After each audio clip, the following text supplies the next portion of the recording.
বলবেন বিজেপির একজন কর্মী বিপ্লব ঘোষ তিনি টাকা দিয়েছেন, ইন্দ্রনাথ রায় তিনি আরএসএসের কনভেনার। তো ওদের দলে এইসব হয়তো ভারতীয় জনতা পার্টি তার 6 মাস আছে, 6 মাস পর দলটাই থাকবে না। যে কদিন আছে করে খাক। ওই বনগাঁয় দেখেছেন না যে এসআইআরে ভোটার লিস্টে নাম তুলে দেবে বলে 5,000 টাকা করে নিচ্ছে। ভারতীয় জনতা পার্টির জেলার নেতা গ্রেপ্তার হয়েছে, অ্যারেস্ট হয়েছে।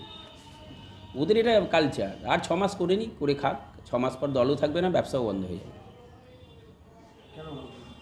হ্যাঁ, 6 মাস পর দলটাই থাকবে না তো। ওই জন্য ব্যবসা দেখছে, ওরাও জানে যে ওরা 6 মাস পর দল থাকবে না।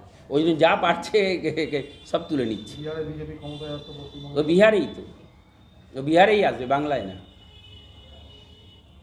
একজন কনভেনার সে আরএসএস করে, ওদের এটা কালচার।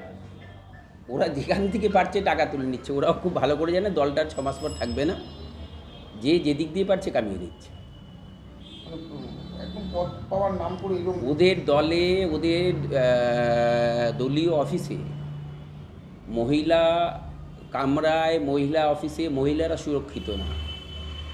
এটা এই অভিযোগ ওদের দলের মধ্যে সেই কৈলাস বিজয়বর্গীয় থেকে যত ভারতীয় জনতা পার্টির নেতারা আছে সবার বিরুদ্ধে এইসব অভিযোগ আছে।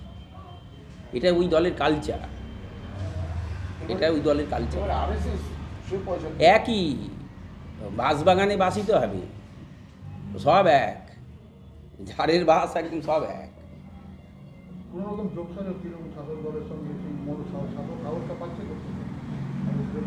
শাসক দল কী করবে? এটা ভারতীয় জনতা পার্টির কালচার। সে আমাদের দলের কার সঙ্গে কী যোগাযোগ আছে আমি কি করে বলবো? এটা কিন্তু সমস্যা হচ্ছে, দেখুন আরএসএসের নেতা টাকা নিয়েছে, কার কাছ দিয়ে নিয়েছে? ভারতীয় জনতা পার্টির কর্মীর কাছ থেকে। হ্যাঁ, তো দুটোই তো একই দলের, তাই না?